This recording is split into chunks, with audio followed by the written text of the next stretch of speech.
The Cold War has never really ended. This is a very racist. To stop the federal government from investing in new weapon systems. Most of the mining comes from Canada. Under the Indian Act. Again, snipers. James Justin Jr. Groceries gone. I have to let them know. Soaked in the blood of the Ryan. From the river to The revolution will not be won with hot takes. Welcome to the Red Review.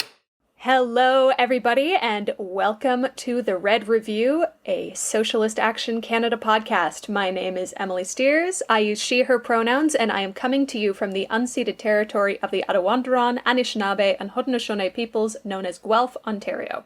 Hey, comrades, it's Daniel. I use he, him pronouns, and I'm coming to you from Takaranto, the traditional territory of the Mississaugas of the Credit, of the Anishinaabe, the Haudenosaunee, the Huron-Wendat, and the Chippewa people. All members of Socialist Action, all people that contribute to the Red Review podcast, live and work on stolen Indigenous land from across Turtle Island. So we echo the call of land back. We demand that there can be no reconciliation without restitution, and that includes seizing the assets of the major resource corporations and returning them to the commons. We've had a busy couple of months here at Socialist Action and including the Red Review. It's been really exciting. We've gotten to do some fantastic interviews, which has slightly delayed the spring review. We know it's not really spring anymore, but we've still got lots of things to debrief. Our latest broadcast was a rebroadcasting of our discussion with Chris Wanamaker about leftist literature and unionization efforts. It was a really great conversation. We also had an interview with Isabel Morton from Brisbane, Australia, about the recent Labour victory in the Australian federal election and what that means for the left, what that means for Labour, and what that means for us here in their colonial counterpart of Canada. That was a really fun interview. Isabel is not only a brilliant commentator, but very funny. So that was a really great segment to record, and people seem to be enjoying it. The other episode that we recorded between our seasonal reviews was with Hamza of Yemeni Community Canada, and we were talking about the complicity of the Canadian state in the genocidal slaughter occurring in Yemen, which is led by Saudi Arabia, an important ally of the Canadian state. So we again shed some light on the destructive role that Canada plays abroad. So between those three episodes, you start to get a picture of all the things we care about, which is just about everything.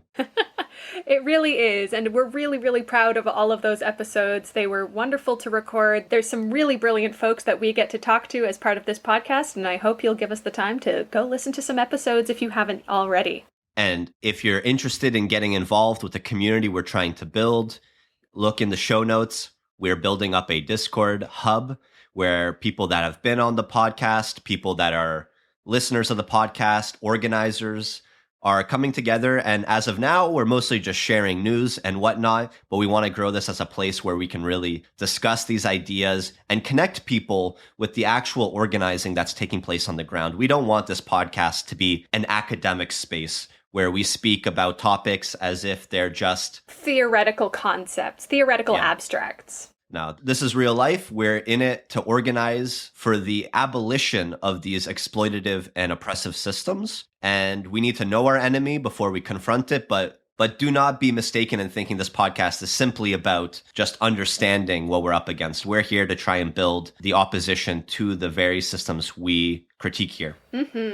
Please get involved. We want to shout out our first two supporters on Ko-Fi, Dinner and Franklin, and Tamar, our monthly supporters. If you're supporters of this podcast, you want to see us be more active. If you want to see more interviews and more content, please consider contributing for as little as $3 a month. You can help us build that stable financial base where we can turn this into something more regular, something with more dynamic interviews, with more research. So take a look. Yes, thank you so much to all of our supporters.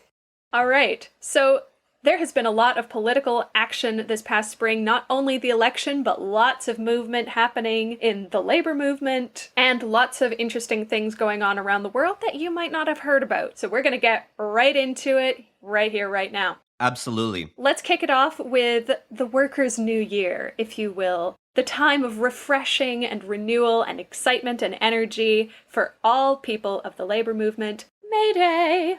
May Day. Absolutely. And I love as well that the rose is a symbol of the workers' movement. When we're talking about a spring review, May Day 2022 really was a positive step forward. It was so good. We're not going to lead off this podcast with moaning. We're going to highlight some of the steps we've been taking forward together as a united front. May Day is a great place to start for that. May Day, also known as International Workers' Day, represents a key date in our revolutionary calendar. So the history of May Day extends well back over a century to May 1st, 1886, in which the Federation of Organized Trades and Labor Unions chose that day when they launched their attack for an 8-hour workday. The nonviolent mass labor action came under attack from spies and police, which unfortunately resulted in the Haymarket Massacre and the execution of 4 anarchists involved in planning the strikes. And so that took place in Chicago. A lot of people sometimes might guess that May Day originated in Russia or in other places in Europe where socialism has a very proud history. But this actually emerges from our side of the ocean. And it's something that is still celebrated today every year around the world as International Workers' Day. We recognize the militant struggle for workers' rights and a worker agenda.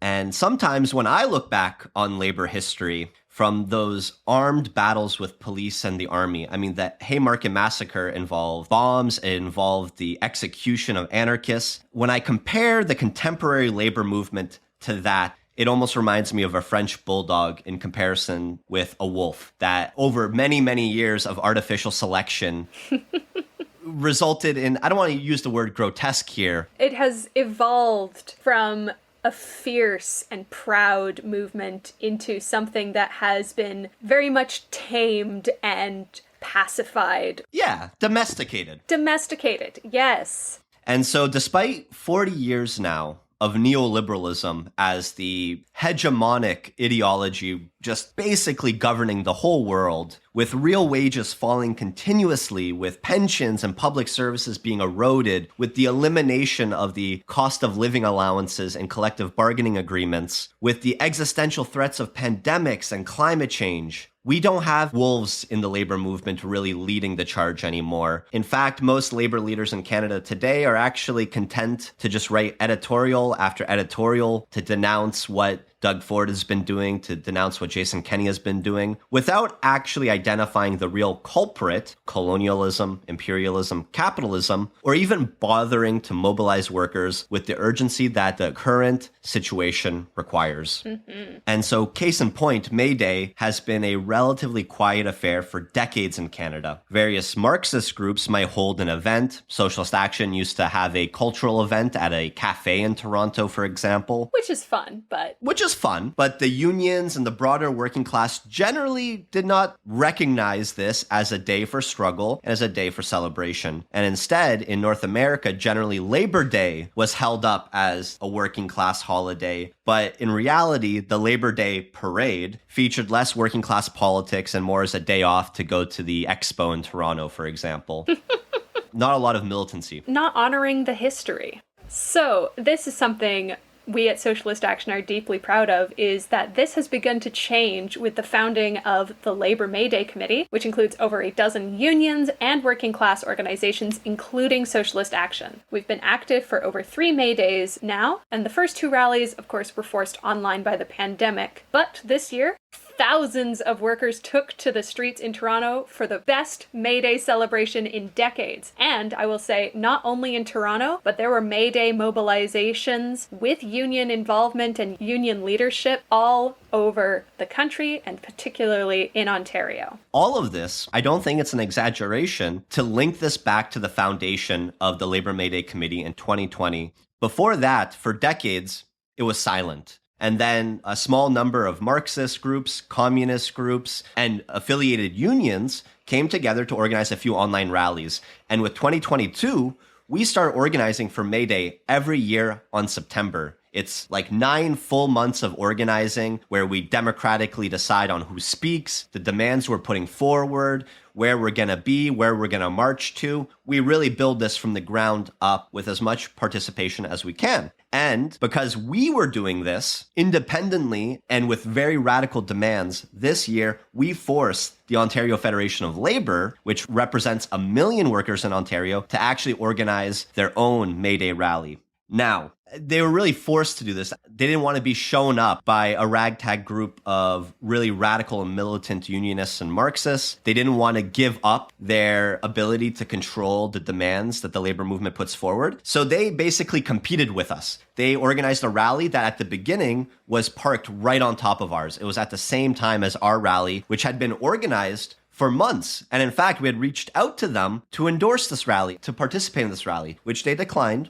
But ultimately, we're still very happy that they took on the task of organizing their own May Day rally, even if our demands competed. Ultimately, the Labour May Day Committee adopted 3 main slogans, and they are as follows. 20 hours worked for 40 hours pay, double the minimum wage, self-determination for Indigenous peoples, and lastly, and this has been a demand that we've adopted every single year, workers of the world and oppressed peoples unite for socialism. So our demands were very explicitly revolutionary, very explicitly working class, class conscious. On the other hand, the OFL, as a much larger labor organization, had fairly tame demands. They demanded a $20 an hour minimum wage, decent work, affordable housing, paid sick days, well-funded public services, livable income support for all, climate justice, status for all, and an end to racism and oppression. All of those are fantastic things. We want all of this. But why not go further? The OFL rallies, I felt, were largely, and I think this was part of the impetus for having a May Day rally this year, is because it was a month prior to the Ontario election. And a lot of the May Day rallies served as campaign rallies for the Ontario NDP ahead of the election in June. So the labor movement, going from a general strike on May Day in 1886 to the largest labor body in Ontario saying, go vote for Andrea Horwath. Again, it's the wolf to the French bulldog continuity. But what this ended up resulting in, even though there were competing rallies, even in Toronto, while we successfully requested that the OFL push their rally back so it does not compete with ours, because at that point, our rally had already been endorsed by many of the unions that are part of the OFL. We had been endorsed by CUPE Ontario. We had been endorsed by the Ontario Public Service Employees Union. We had been endorsed by the Canadian Union of Postal Workers. We had been endorsed by dozens of other locals, including my own local CUPE 3902, which sent a speaker. And so ultimately, because we had this broad support for the demands we were putting forward, radical they may be, the OFL had to capitulate and recognize that trying to compete directly with us would lead to more antagonism rather than unity ahead of this election where they really want to mobilize their members. So ultimately they pushed their rally back, but they still then instituted a number of feeder rallies that were at the exact same time as ours in different locations, and all of our rallies would ultimately join at Queen's Park for a large OFL rally. Which was a powerful thing to see, I will admit. Absolutely, because ultimately it was thousands of people in the streets, red flags flying, radical demands. And even if there was some disagreement on which demands the working class ought to mobilize around, we know that as these demands are brought into the streets, that is when we can resolve the differences. A lot of people that day were exposed to multiple different groups and different demands, and they got to decide which demands they wanted to follow. And that's how the movement is going to grow. We need people to fight very clearly for the demands that they advocate for so that we can all collectively see what the lay of the land is and that we can resolve the differences and build up the strongest mass movement possible. So ultimately, it was a huge success. Absolutely. Yeah, and I attended the May Day rallies that were in Guelph and in Waterloo, and there was a really, really strong presence from Indigenous groups, from environmental groups, Justice for Workers, and of course the NDP, and many, many unions were there. Shout out to the Laurier Teaching Assistants Union, PSAC 902, which is currently trying to organize the research assistants as well. So shout out to them. And the Unionize University of Waterloo campaign, which is starting to pick up steam. If you or anyone you know are University of Waterloo students, please go send some love to the amazing efforts being done at Organize UW. They are working against the tide on this. but their efforts are getting stronger and stronger, and they need your support. And we also saw a rally in Vancouver as a satellite rally of what was going on in Toronto with very similar demands, very radical demands. And that also served to launch the campaign of a new municipal alliance in Vancouver called Vote Socialist. Socialist Action is a part of that as well. So we had two really radical May Day rallies, one in Vancouver, one in Toronto. We had labor mobilization in other parts of the country. So we're starting to see the labor movement wake up. We mentioned this, though. The OFL, rather than trying to lead the labor movement, they've been following the Ontario NDP very uncritically. And they then set up this rally mostly to mobilize workers in support of the Ontario NDP to try and get the vote out. Well, how did that turn out? Yeah, much good that did them. If you had asked me last year if there was any chance I thought Doug Ford could get reelected as Premier of Ontario, I would have said, I don't think so. His first 2 years in government prior to the pandemic seemed to be a governance strategy of pissing off as many different groups as he could possibly manage and attacking any and all of his rivals with whatever tools he had at his disposal. He antagonized the teachers, he antagonized supports for disabled children, he antagonized Toronto City Council by deliberately interfering with their election. I don't know, as petty revenge for not electing him as mayor. Yeah. It's just absurd. And then, of course, there was the pandemic. And when COVID struck, we all witnessed, and many of us suffered, under the Tories' incredible mismanagement. Tens of thousands of Ontarians have died, and the government has sided with businesses rather than protecting people with access to free PPE, rapid testing, paid sick days, mortgage and rental supports for businesses and residents who need the protection and that support. And yet, somehow, over the last year, Ford has managed to turn himself into a liability to the Tories, into one of their biggest assets. And this is quite the rebranding. He has been touting himself as an ally to workers, an ally to unions, and an ally to the common people, but it's in words only. So throughout the course of the election, Doug Ford managed to win the endorsement from a few unions, including LIUNA, the Laborers' International Union of North America, and IUPAT, the International Union of Painters and Allied Trades. The majority of his union endorsements, it should be noted, came from construction and development-affiliated union leadership, who are being swayed by his push for more construction and infrastructure development. So I will not, and I will never deny the serious need for more infrastructure development in Ontario. But the infrastructure being proposed, and one of the big flashpoints that people were talking about, is the catastrophic Highway 431. And I'm going to segue into a little rant, a little infrastructure rant. Go off, Emily. I hate highways so much. And I'm actually going to shout out a webcast that we did a couple of years ago with Linda McQuaig, who wrote the brilliant book, The Sport and Prey of Capitalists. And if you live in Ontario, if you live in Southern Ontario, you know about the 407. You know that it is the most expensive toll road in the entire world. And you know that it was designed to be a relief line in the exact same way that Highway 413 is being proposed, but 407 is barely used. Why? Because it's so bloody expensive. Do you know who profits from that ridiculously expensive road? A private company in Brazil who bought the highway when Mike Harris's government sold it off in a bid to privatize all of the things in the 1990s. It's absurd. They basically managed to cover the cost of building the highway, but nothing more. We didn't make any money on the deal. It was sold for pittance. And proprietary technology, like the transponder technology that is used all over the world now, that was developed with public money from Ontario, and it is now completely owned by this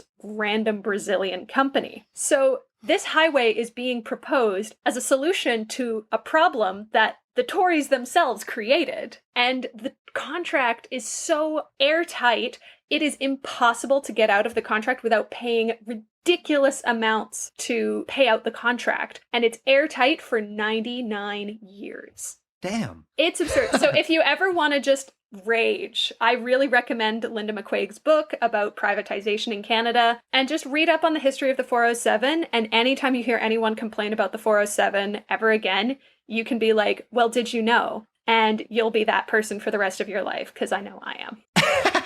that's my rant about highways. And Highway 413 is catastrophic in so many ways. It cuts across farmland, land that is under environmental protection, the green belt, land where many, many endangered species have habitats. And it would be so environmentally destructive. And for what? Because here's the thing, adding more highways does not solve traffic. It might seem a little counterintuitive, but think about it. If you add more roads, what you are saying is it's better to drive. It's easier to drive. So it's encouragement to drive. And then you get more people buying cars because driving is the best way to get around because there's no infrastructure for anything else. And so then, guess what? The highways still get clogged. It's why adding lanes to highways does not reduce traffic. What reduces traffic, counterintuitively, is actually cutting back on highways, shutting down lanes, making them narrower, because then people will seek out other methods. In terms of development, we don't need Highway 413. We need more hospitals, not more condos. We need more public transit, not more congested and polluting roadways. And furthermore, these union endorsements were a real slap in the face to many rank and file members, including in LiUNA. There are many nurses who are unionized with LiUNA, and they have been suffering under the effects of Bill 124, which caps wages for public sector workers at no more than 1% increase per year. That was brought in during the pandemic. It is a slap in the face to every single public sector worker, especially in the medical profession, who have kept us going for the last 2 years. It's an insult. While Doug Ford has managed to rebrand the PCs away from the Mike Harris days of being explicitly anti-union, he's bringing the Tories out as a purportedly pro-union party. However, he is decidedly picky with which workers he stands with. And make no mistake, he is just slapping a cheap old deco label over a government rife with corporate interest. Absolutely. Before we get into exactly what the election result was, this has been now a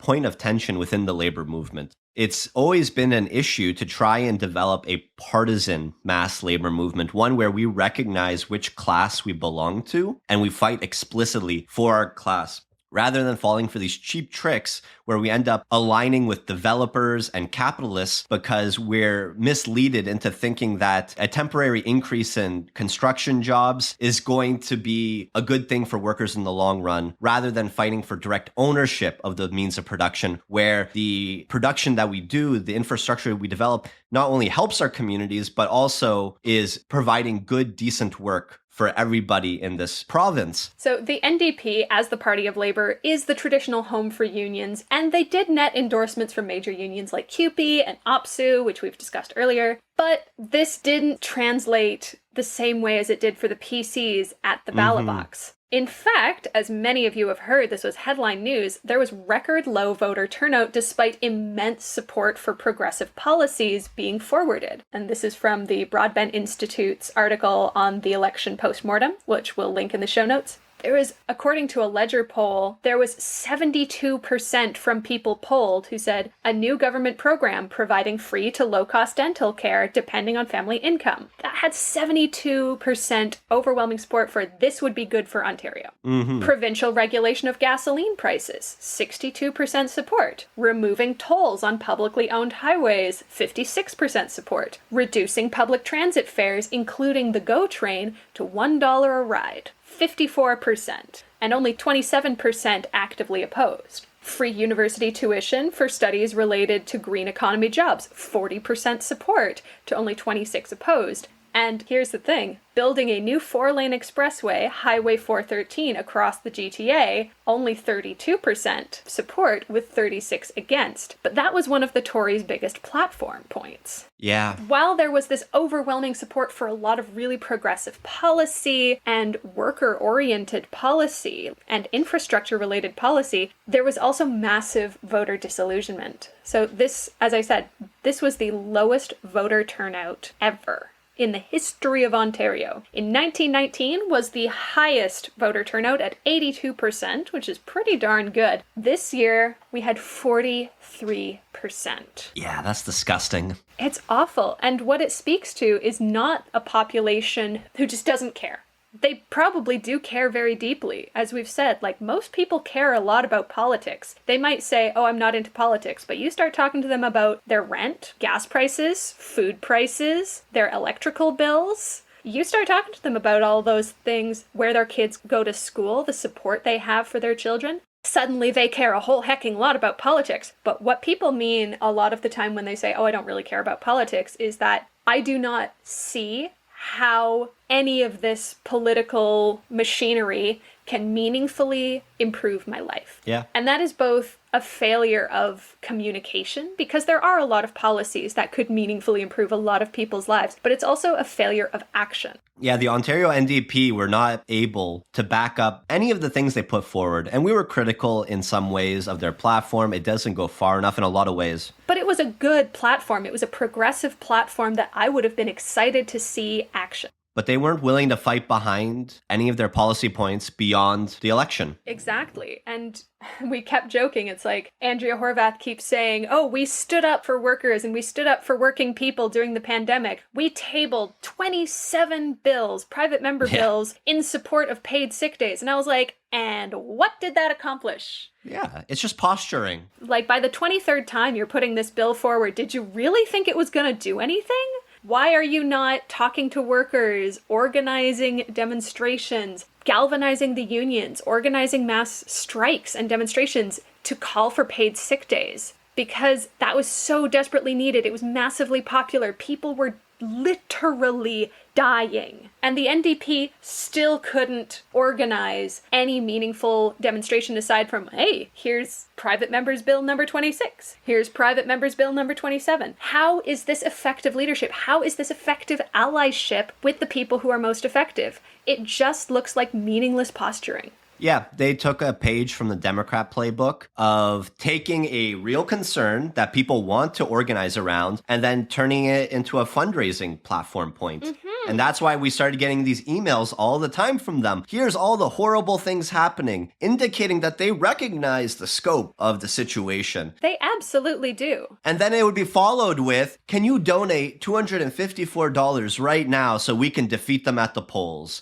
And it was starting to feel like they're holding us hostage, you know? Like, if you don't vote for us, then you deserve what you get. Well, if you don't give us money, you deserve a Doug Ford win. And interestingly, in the aftermath of the election, I have not heard from them. Aren't we having a leadership race? There's a new interim leader coming in. There are people going forward for candidacy as new ONDP leader after Andrea Horwath has rightfully stepped down. I haven't heard about anything. I have not been in communication with anyone. The only thing I've heard is from activists within the ONDP. Shout out to New Demo Chat. The only thing I've heard is from those activists who are mobilizing and saying, hey, the ONDP needs to go into a new direction. We need to empower local ridings. We need to empower EDAs. And there was a lot of political machinery and interference from Central in the election. Oh, yeah. Like, I can say, even in my riding in Guelph, in 2018, the NDP had 26% support. This election, we had 8%. Yeah, wow. It was abysmal. It was embarrassing how much support was lost and how much momentum was lost, how much organizing was just not supported from the local level because they kind of went like, whatever, Mike Schreiner's going to win there anyway. No, there was a lot of handpicking of candidates. Parachuting of candidates. Taking a candidate that doesn't live in the riding but is very connected with the bureaucracy within the ONDP, someone they know is going to be a safe candidate and is not going to push back for maybe more progressive policy or pushing for real grassroots organization, someone that's just willing to walk the ONDP line. You had a lot of that. You had candidates that wanted to run who headquarters did not want to vet. They refused to let EDAs or electoral district associations pick their own candidates and elect their own candidates. There were many people who were put forward by EDAs who would have been absolutely brilliant candidates who failed vetting for reasons that were not shared with them. And that's been an ongoing issue that's coming more and more to the fore as more and more young, grassroots-oriented people want to enter the ONDP. Yeah, they want to run. They want to be spokespeople for the causes that we purport to care about in the NDP. Exactly. And yet we see generally the NDP at all levels really follow opinion polls and really trying to market and brand their way into leadership, which is just going to reproduce a lot of the same top-down bureaucracy that is failing everybody. Currently, we need a system from the bottom up, and they don't want to give up that control. And this is often a lot of unelected people who are actually just employees who work for the party, who are paid by the party to run the party, and they get to make a lot of decisions with very little accountability. And that's how we end up with Andrea Horwath being the official opposition leader for 4 years and actually losing ground to Doug Ford. We all thought it was ridiculous that we lost to Doug Ford in the first place. And yet we took a step back. It's an embarrassment. And, I don't know if I've told this story on the podcast before, but I'll share it again. Back in February at convention, we were being given a presentation about what opinion polls were saying, what the forecast of the election was, and they were all very optimistic. There were a lot of polls back in February that were really promising, saying that the ONDP might win a minority or even a majority government, though few polls were saying that, even in February. However, they were really cherry-picking which polls they were saying, because there were many other polls back in February that were saying, likely PC second majority win, and having the NDP coming even third.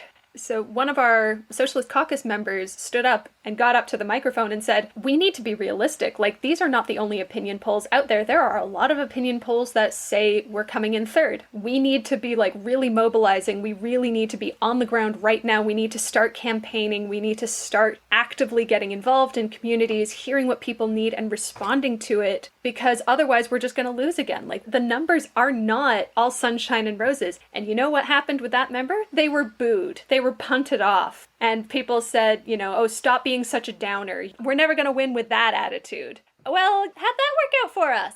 How'd that go?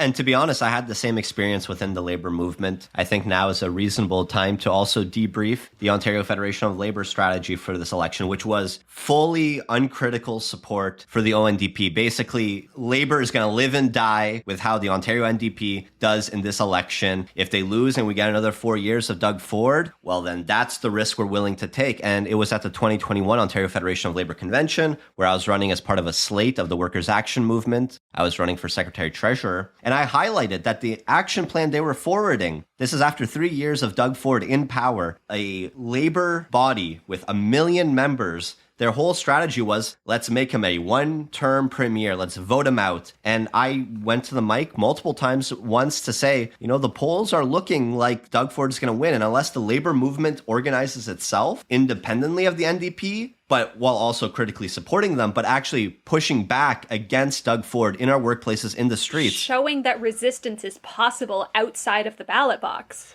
Exactly. We're going to sleepwalk into a loss. And it was the same thing. You had all these big labor bureaucrats get on the mic and say oh, well, there's some polls that show that we're doing okay. And, we need to be positive. And it wasn't that I wasn't being positive. I was actually incredibly positive about the possibility of job action to actually mobilize the ranks. Because how many people ultimately voted for the ONDP? They got about 1 million votes total in the province, right? That's how many people are affiliated with the Ontario Federation of Labor. So Doug Ford got about 2 million votes. The ONDP got about 1 million votes, which is the exact membership number of the Ontario Federation of Labor. And I know that all those members didn't go out and vote. I know the ones that voted, not all of them voted for the Ontario NDP, because even though the Ontario Federation of Labor has adopted at convention support for the ONDP, they were not willing to mobilize on an actual working class platform when union leaders like Jerry Diaz of Unifor and Smokey Thomas of OPSU, both of them are gone now. Both of them are no longer leaders.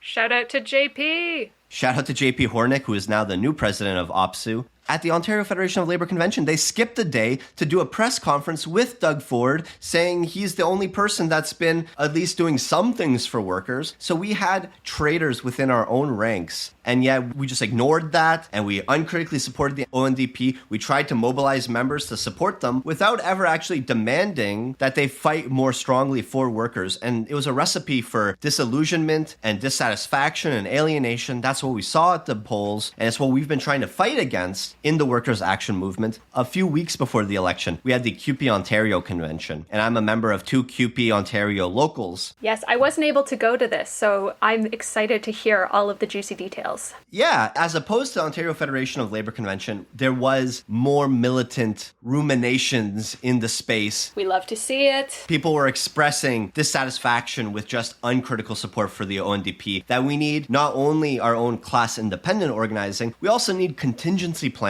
in case the Conservatives won again. We won a number of amendments to their action plan. Rather than fighting for a $20 minimum wage, we amended that to fight for a $25 an hour minimum wage. We fought to expand OHIP to include international students who are currently under a private healthcare plan that's provided by universities. So those were 2 big ones. But the biggest amendment we won to the action plan was, quote, develop a working class strategy to defeat Bill 124 that may include mass direct action and training for our members to safely organize and mobilize. And even with that amendment, though, as much of an advance it was, we had people go to the mic and say, we want you to remove the term may. We don't want a working class strategy that may include mass direct action. If Bill 124 is not repealed, we already know that 4 years of mobilizing phone banks and email campaigns and letter campaigns and some rallies, that wasn't enough. We need mass job action. And we got the CUPE Ontario president, Fred Hahn, who was acclaimed for a 3rd term, to promise that if Bill 124 is not repealed following that Ontario election, that there would be a call for locals to go on strike. Woohoo! We have not seen that yet, but we have been mobilizing at the grassroots levels within our unions to actually fight in the same vein of those people at the Haymarket rally over 100 years ago. We know that any serious wins is going to require serious militant action. We know from the sacrifices made by our forebears in labor action that the capitalists never give up anything willingly. They never give an inch. And so if they move an inch, we need to take a mile. And we can't embarrass them either. Some people at the Ontario NDP conventions or labor conventions talk about we need to, put them on blast.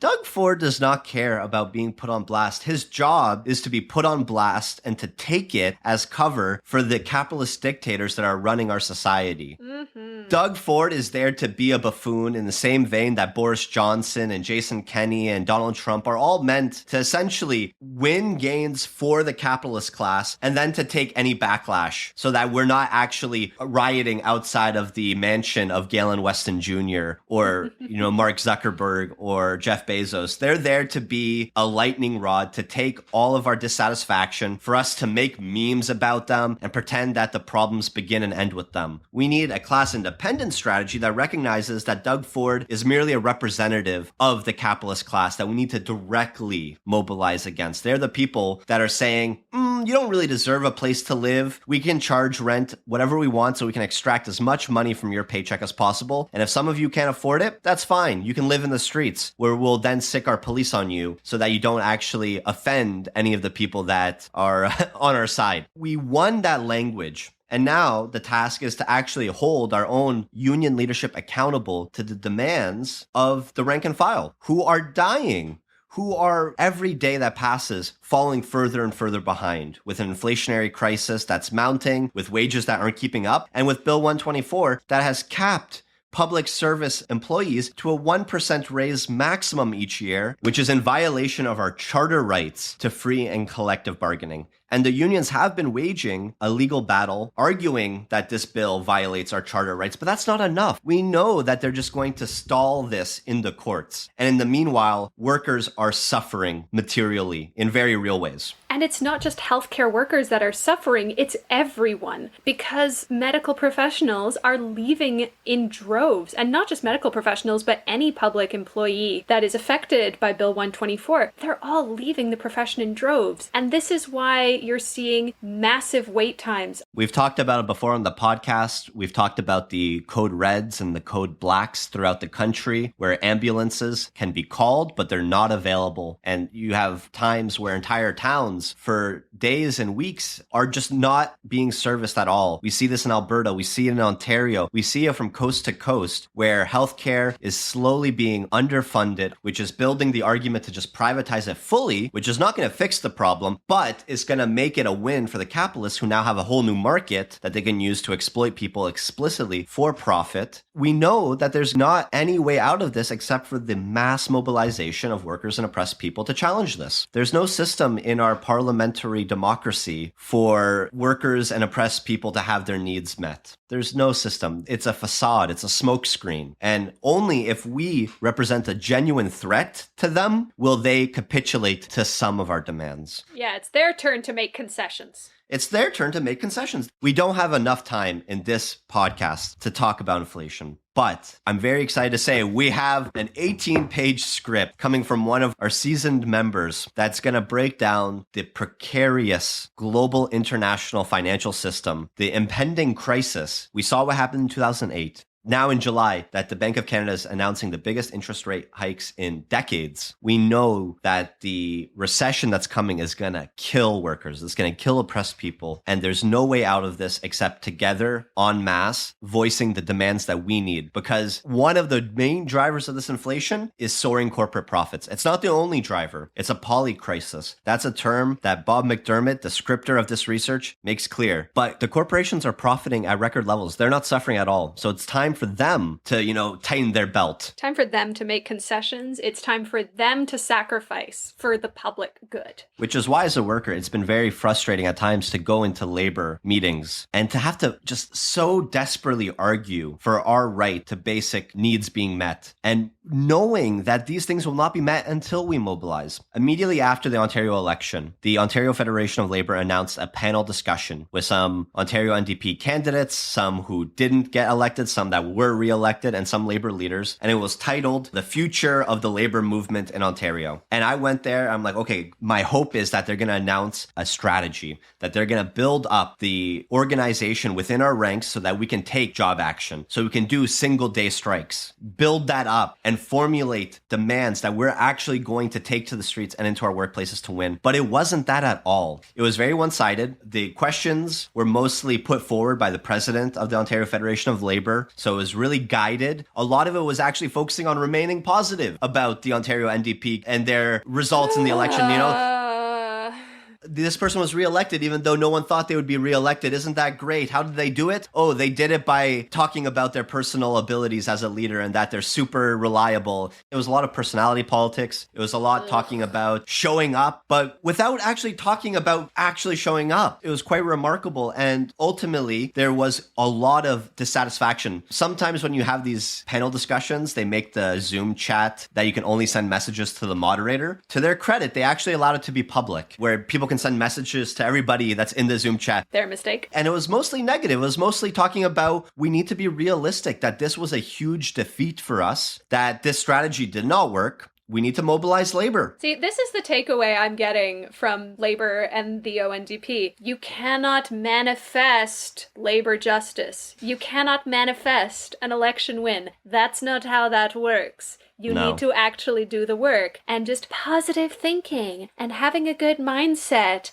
and manifesting a win for the workers of Ontario. That's not how this shit works. We know it's been a literal battle throughout history. A literal battle. Literal battle. It's very seldom the workers that initiate these battles. They don't initiate them by starting off violently. They initiate by exercising their collective right to refuse work, and they literally get killed by the capitalists. They get shot, they get bombed, they get undermined with all this legislation against them. The cops attack them. They bring in scabs. We know it's a battle, yet we today benefit from the battles that they waged decades and centuries ago. The 5-day work week, which fewer and fewer people are enjoying today because of the increase in precarious work and gig workers, that comes from those literal battles. The victory of the right to unionize, paid maternity leave, 8-hour work days, basic health and safety. Every gain that the worker has enjoyed that has elevated us from a serf to someone that has some rights has been won in bloody battle. Every single labor law that exists is written in blood. And yet we have a whole generation of labor leaders that have been mostly just kind of begging the bosses for just a little bit, oh, please don't send all of the jobs to Mexico. Please don't send all of the jobs to China. Keep just a few here. We won't go on strike if you just give us a few jobs here. And they say, okay. And then 10 years later, they go to bargain again. And it's the same thing. Please just save a few of the jobs. We will take a pension cut if you keep a few of the jobs here. That's what we mean by concessions bargaining. For decades now, the status quo for the labor movement has been to give up rights, has been to give up things because under neoliberalism and the globalized economy and with outsourcing, the capitalists have had a very effective bargaining piece. They've been basically able to say, if you fight for anything, we can exploit someone even more elsewhere. And the response of the labor movement oughtn't to be begging on hands and knees, please don't export all the jobs. We need them. It was to mobilize everybody because they can't just outsource overnight. They can't just remove everything. We can seize those factories. We can literally seize them. We can take them and make them our own. They don't actually run the factories. If they abandon the factory in Oshawa, which they did, then we can just seize it and use it to make things that the community needs as a public work. But that requires bold leadership. It requires union leaders that are willing to sacrifice. And yet what we see generally are union leaders that are careerists. They're in this for a career. They're going to jump into politics later. They're going to be a union leader their whole life, making 6 figures off the union dues that they're collecting without actually putting their neck out on the line for the rank and file that empowered them to lead. It's not a job that is meant to be cushy. It's a class war. We're in a class war. So if you're going to be an elected union leader, you are a general. You are going to be someone that ought to lead people into battle.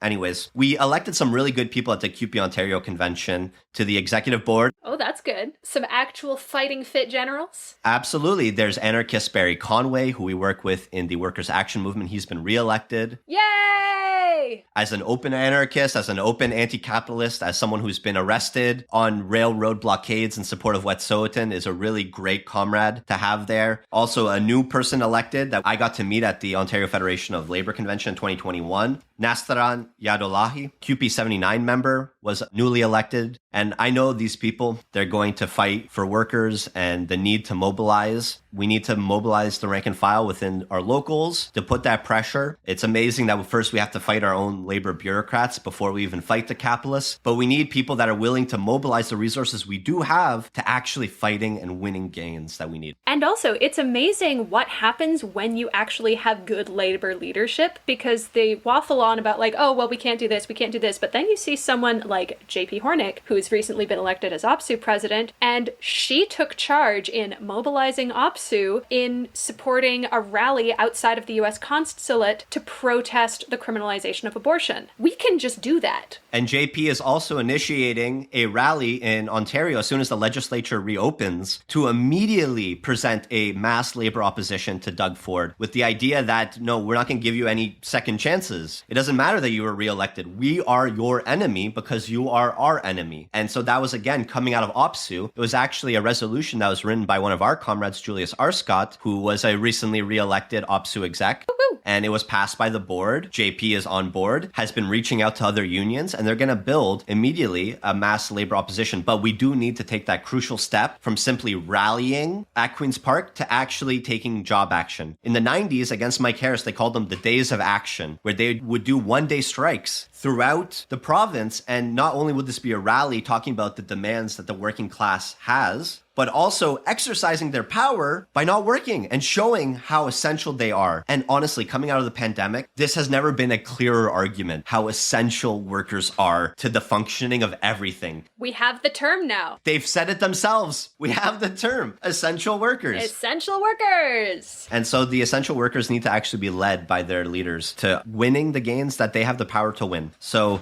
that's where we are in Ontario. It's an awful situation. There's another 4 years of Doug Ford forward on the horizon, but we're seeing the signs of resistance. Keep a lookout. And if you're unionized, if you're not unionized, like, we need to be forming those connections ourselves as well. Unfortunately, we can't just wait for supposed leaders to, like Moses, part the Red Sea and show us the direction. Ultimately, we need to take charge, and rank and file leadership needs to be where we're going. So that's really a huge thing to discuss for the spring review. Has been the re-election of Doug Ford, where the labor movement stands there. We've talked about the stirrings of resistance in the May Day committee and the May Day rallies that we're seeing around the country. And we're still seeing the resistance building across this country in other really important arenas. So that's been a lot of focus on what's going on domestically and particularly local to us here in Ontario. Sorry, rest of Canada. We will cover you soon, I promise. But we want to turn our attention now to what's been going on internationally, because a lot of these headlines have been really buried. So first of all, this spring, as always, May 15th,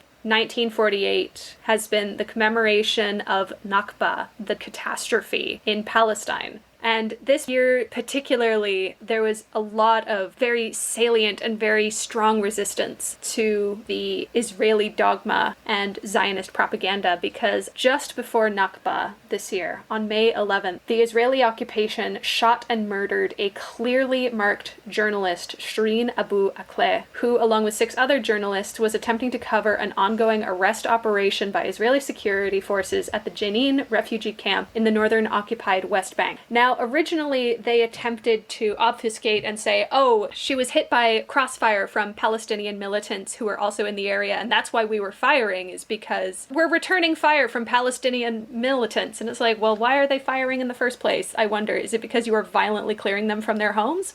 I wonder. And Abu Akleh, it cannot be overstated, she has been a phenomenal force for Palestinian advocacy and activism for so many years. She's a reporter with Al Jazeera, and you can look at her body of work. It is phenomenal. She was a steadfast supporter of Palestine throughout her entire life, her entire career. She was Palestinian herself. Of course, the Israeli military tried to obfuscate the issue. A US-based investigation, because Shireen was also a US citizen, a US-based investigation basically came to no conclusion. They said, we don't know. That notwithstanding, the United Nations Human Rights Office did find the Israeli military responsible. Quote, "We at the UN Human Rights Office have concluded our independent monitoring into the incident. All information we have gathered, including official information from the Israeli military and the Palestinian Attorney General, is consistent with the finding that the shots that killed Abu Akleh and injured her colleague Ali Samoudi came from Israeli security forces and not from indiscriminate firing by armed Palestinians, as was initially claimed by Israeli authorities. We have found no information suggesting that there was activity by armed Palestinians in the immediate vicinity of the journalist." That is even more damning, because they say they were returning fire, but there was no activity by armed Palestinians in the area. Why were they firing? Why was a journalist who was clearly marked with a vest saying press deliberately targeted and shot in the head? When is the global community going to hold Israel accountable? And this is, of course, against the backdrop of last year, when they indiscriminately were bombing Gaza and attacking and murdering many, many Palestinians. It's been an attack on Palestinians continuously. We repeatedly and continuously to this day still see the footage of Palestinians being evicted from their homes that they've lived in their entire lives. You see the homes being bulldozed to make way for Israeli settlers. So in terms of settler colonialism, to see how this process works in real time, all you need to do is look to Palestine to see literally the role that settlers play in the dispossession and the displacement of Palestinians. We see that they've attacked journalists repeatedly during the bombing of Gaza. They leveled an apartment building that also housed different journalist agencies, including the Associated Press. So they're also deliberately showing a pattern of trying to stifle any coverage on this, because they know that the tides are turning, and they know that every single article that comes out, every footage that comes out is being spread more and more, and that the lies they're sharing about Israeli apartheid, people aren't believing it as much anymore. They're literally trying to silence. And so this year I went to the Nakba Day march in Toronto. We heard chants of "From Turtle Island to Jenin, justice for Shireen," referencing the slain journalist, as well as the refugee camp where the shooting took place. And like past years, I mean, there's a lot of anger, but there's also this incredible expression of hope that they will be able to return to their land. and increasing solidarity. There was a lot of Palestinians, there were a lot of Arabic people, and there were a lot of allies. And I have a recording of Mark Ayash, who is a academic from Montreal who studies Palestine, and he was present in Toronto, and I will be inserting here the remarks he gave. After a very, very difficult week, it's so good to be around some beautiful Palestinian people and all of our supporters here.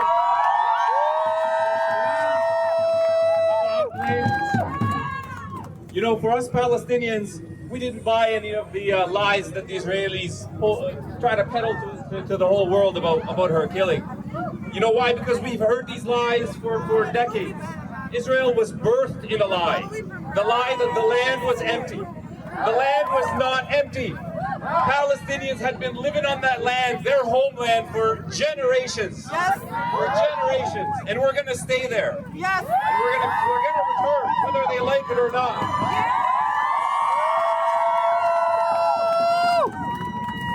About 9 years ago, in 2011, on Nakba Day, my second cousin, in Palestine we just call him cousin, Milad Ayash, was murdered in cold blood, just like Shireen was, in Silwan. Their investigation took 4 years, after which they said, oh, well, we don't know what happened. Shame! It's all the same lies that we've heard before. Shame! Shame! The whole Palestinian struggle is based on the fact that Israel has tried to eliminate us from the lands, our homelands. That's what they've tried to do before even the Nakba, before 1948. They were trying to kick us off our lands. They were kicking us off our lands. We can see it in the Fallahin. أكثر فلسطين كانت فلاحين. The majority of Palestine was Fallahin. And in the 1920s and the 1930s, there was already Zionist organizations that were buying land and kicking the Fallahin off their lands. This was something completely out of the ordinary for those Fallahin. Nobody had ever done that to them before. So they were already seeing the true reality of the Zionist project from the 1920s. They were screaming right from the 1920s that Zionism intends to eliminate and replace Palestinians. They knew that before 1948. They struggled against it before 1948. And unfortunately, in 1948, this plan for the mass expulsion of Palestine took place, where 750,000 to about 800,000 Palestinians were kicked off, expelled from their homes and lands, never to be allowed to return. This was about 55% of the total population that lived in Palestine from the river to the sea that was kicked off. Today, there's about 6 million Palestinians that are living in refugee camps and in exile, and in refugee camps inside Palestine since that day in 1948, but they have never forgotten about 1948. The Israelis always believe that we will just forget about it, but clearly we won't. Look at you. You're going to carry this forward for generations. Because we won't, and you're going to pass it on to your kids if need be. Hopefully you won't need to. Hopefully the young kids today will see the liberation of Palestine. Hopefully this generation will see it. But if we don't, and if the young kids even don't, they'll pass it on to their kids. We're not going to stop. We're not going to stop till Palestine is free. Just like indigenous people here haven't stopped. They haven't stopped for about 400 or 500 years. Do you think we're going to stop? We'll go as long as they go. Together. We'll keep going, we'll keep remembering. That's what they're afraid of. They're afraid of truth. They're afraid of our memory. They can have their nuclear weapons. We have truth and justice on our side. They can have their American imperial masters. We have people power on our side. So we will always don't be afraid to speak up for Palestine, save Palestine, always remember and fight for Palestine. Thank you. Free, free Palestine! Free, free Palestine! Viva, viva Palestina! Viva, viva Palestina! Viva, viva Intifada! Viva, viva Intifada! Viva, viva Palestina! Viva, viva Palestina! Viva, viva Intifada! Viva, viva Intifada! Free, free Palestine! Free, free Palestine! Free, free Palestine! Free, free Palestine!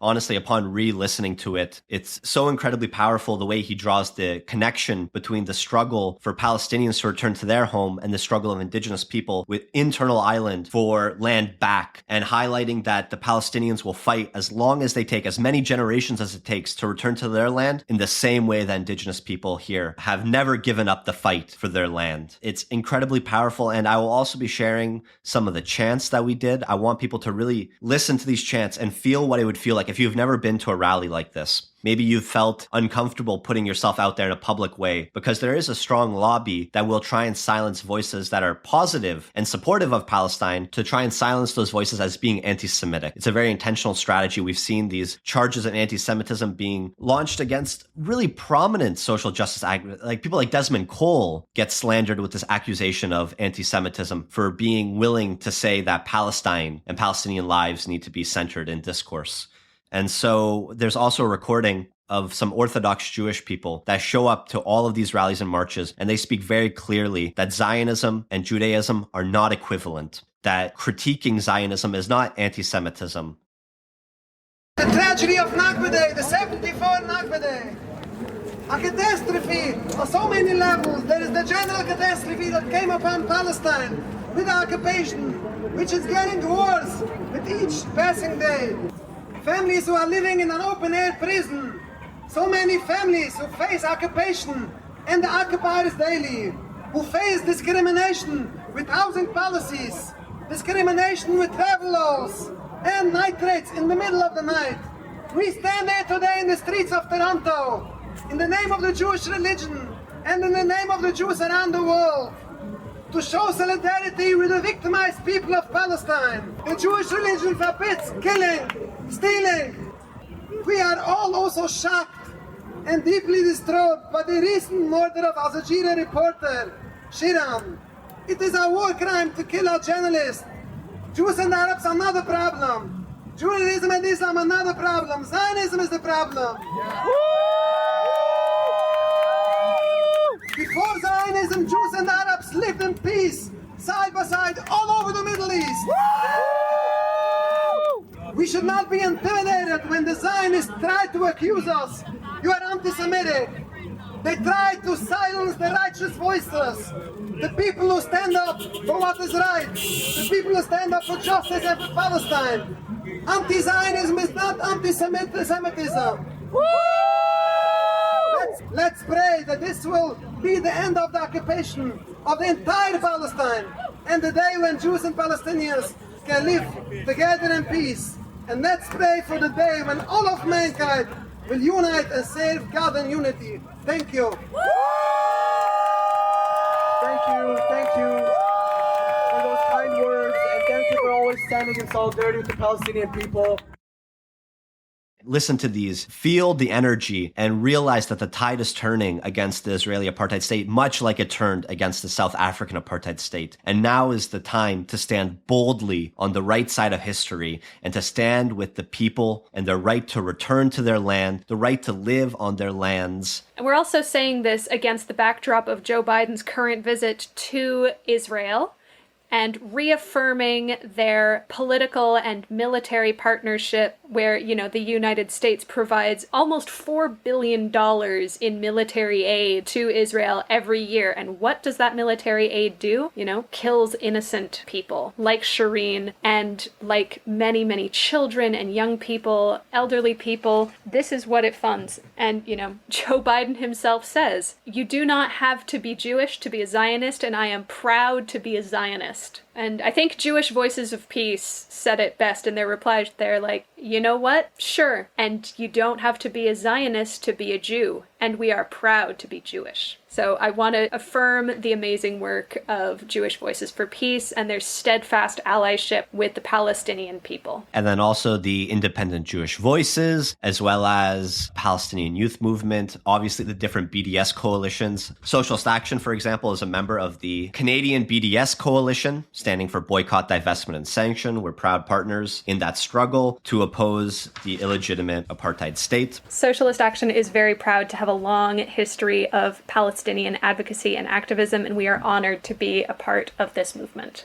As we are discussing the world of journalism and the hostile conditions for journalism and people speaking truth to power, let's turn our attention to the Julian Assange extradition. So, Julian Assange, for those who don't know, is the founder and leader of the nonprofit investigative journalist company WikiLeaks. He founded WikiLeaks in 2006 and has since leaked tens of millions of government documents and communications and has uncovered some of the biggest human rights abuses of the United States that have, up until this point, remained hidden from the general public, so leading into some of the most impactful journalism of the 2010s. This included leaking files and communication regarding the treatment of prisoners within Guantanamo Bay, the killing of several Reuters journalists during the July 12, 2007 Baghdad airstrike, the monetary and the human costs of the Iraqi, Syrian, and Afghanistan war, the American meddling in French elections, as well as exposing the suppression of even mild anti-corporate politicians such as Bernie Sanders within the Democratic National Convention. As one of the most famous, truly dissident journalists to American imperialism, Assange and WikiLeaks have been the target of many crackdowns to suppress their speech. Their servers are constantly harassed via denial of service attacks, and they have been kicked off multiple server networks. So 2010 was a big year for WikiLeaks, publishing the aforementioned Iraq war logs, Afghan war logs, and the Baghdad airstrike videos. This prompted the beginning of an investigation by the FBI into WikiLeaks and Julian Assange, and the issuing of an arrest warrant by the US for Assange in May of 2010 on the grounds of supposed espionage. Then, in an entirely unrelated turn of events, in November of that year, the Swedish police also put out an arrest warrant for Assange on counts of sexual assault. But Assange would claim that this was merely a ploy to secure his extradition to the United States for prosecution related to WikiLeaks publications. This claim would be backed up as the charges would be completely dropped later due to a lack of evidence, the fraudulent nature of these accusations, and this came after Assange's dissident publications is an example of American infringement on the sovereignty of other nations within this pursuit of Assange. At the time, Assange was residing in the UK, but would be granted asylum in the Ecuadorian embassy to the UK, where he would remain for 9 years until April of 2019, when he was expelled by the new neoliberal Ecuadorian Moreno administration. So immediately after Assange's expulsion, he was arrested by London police for failing to attend his court dates, and he remained in UK custody for nearly 3 years. Of course, over those 3 years, UK officials engaged in a lengthy court battle regarding Assange's extradition to the US, until April of 22, when, despite Assange's mental health and the improbability of a fair trial in the US, a UK judge determined that Assange's extradition was not oppressive. The judge would then deny Assange's right to appeal the decision and sent the extradition order to the UK Interior Minister Priti Patel. Then on the 17th of April, 2022, the Interior Minister would finish this multi-year battle, signing the extradition order for Assange on charges of espionage. And so the same situation that we saw with Israel, this is a very blatant crackdown on whistleblowing, on journalism. It's a lot harder to maintain the American empire as oppressive, as exploitative, as destructive as it is, if everything they're doing is being widely released. We saw this with Ed Snowden, with the leaks on the NSA and the fact that the government was spying illegally on its own citizens. Of course, the government is not going to hold itself accountable. This does spur some resistance from people who take this evidence as confirmation that the struggle against American imperialism is a righteous struggle. Look at all the things they're doing. And so one of the defenses that the American imperialist beast has is to delegitimize and to silence anybody that tries to uncover what they're doing. And I will add, it's not even like the US is particularly averse to saying the quiet part out loud. We haven't talked about this at all because it's not within our scope for this particular podcast. You don't want to listen to us rambling on for 2 hours, I promise. With all of the discussion right now about the January 6th hearings in the United States and whether Donald Trump tried to orchestrate a coup, the former US National Security Advisor John Bolton, in an interview, they were discussing, whether Donald Trump was planning a coup d'etat. And he said, well, this was very chaotic and unorganized, and I've helped plan coup d'etats. Not here, of course, but there's a lot of work involved and they're very difficult operations. He said this on national television. Of course, getting a lot of flack now, but there's a lot of questions that raises. So the US is openly admitting to deliberate interference in foreign governments, deliberate violation of international law. But it's not okay when it happens to us because we're America and things have to happen properly here. In a lot of ways, things are coming home to roost, and Assange really sparked that. And we are really, really saddened to see the extradition of Assange to the US because we know he is not going to be treated fairly. We know he is going to face immense violence from the state psychologically. I mean, we know how they treated Chelsea Manning when she was imprisoned. I'm very afraid, and this is going to intimidate journalists. It is going to embolden the imperialists, and it is going to make the fight even more difficult because how can we fight what we do not know? That's exactly it. That was what the AP, the Associated Press, said after their headquarters in Gaza was bombed. They ended their statement by saying the world will know less about what is happening in Gaza because of what has happened today. And that's not an accident. That's intentional. Part of what we're trying to do in the Red Review, not only are we trying to highlight the real organizing that's happening on the ground, we're also trying to create and build an independent network where these ideas can still be shared and spread and connected to the understanding of the world that really makes action irresistible. It makes the conclusion of mass action undeniable because we're up against the system that is based on the exploitation and oppression of us. They're never going to be polite about it. They're never going to stop before they go too far. That's not in their head. It can't be in their head because the corporations that do it get outcompeted by the ones that don't. It's a system that's a race to the bottom where the most exploitative, oppressive systems rise to the top because they wield and steal the most power. Unless we all come back together to steal that power back or maybe rightfully reclaim that power, the situation's just going to get worse. So there's a lot of things that we did not have a chance to cover that happened this spring, but that we are hoping to cover more in interviews and discussions in the next couple of months. I hope you'll tune in for those. We'll be talking about the No Pride in Police Coalition and what's been happening this Pride Month, as well as what's been happening in Indigenous Peoples Month of June and actions taking place on July 1st, again, with the legacy of residential schools and the Foundation of Canada. So all of those discussions and more will be coming to you later on, as well as more discussions that I have found deeply enlightening about inflation, monetary policy, capitalism, climate crisis, and the way all of those things compound one another. I've learned a lot from the discussions that you're going to hear next,